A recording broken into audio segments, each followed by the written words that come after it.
Natin kung anong constitution mo collective para malaman natin kung para sa'yo ang reading na to. Okay, I think kung ano man yung tinatago mo before, maaring mailabas mo na siya. At gusto mo nang habulin yung tao na, alam mo yon, kung sino man tong tao na to sa buhay mo na gusto mong habulin, maaring kaaway mo, mahal mo, kung ano man yon. At yun ang kina-obsessan mo ngayon. Parang, hindi pwede na hindi ako makabawi or makagante, no? So, I think dalawa yung, yung nararamdaman kong energy dito as of now. So, yeah. Tingnan natin. Napalayo yung ko eh.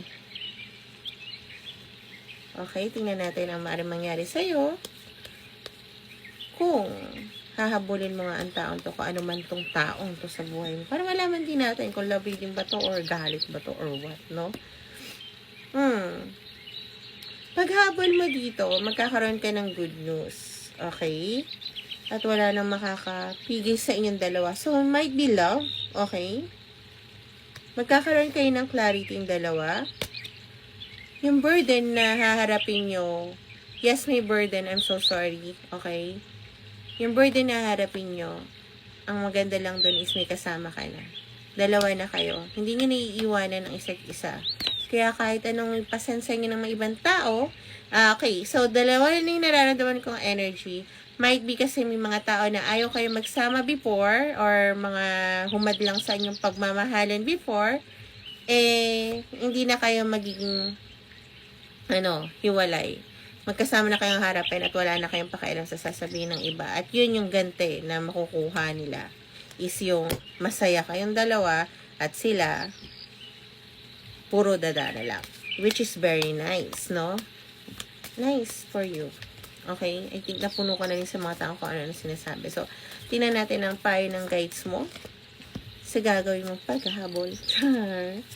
Kasi hindi lang yung taong person yung hinahabol mo eh. Sarili mo din. Okay? Kasi alam mo kung saan ka na masaya, tapos nakikita mo na rin yung mga taong to, sila yung nagba-blockage sa'yo. So, yeah. You will have peace of mind.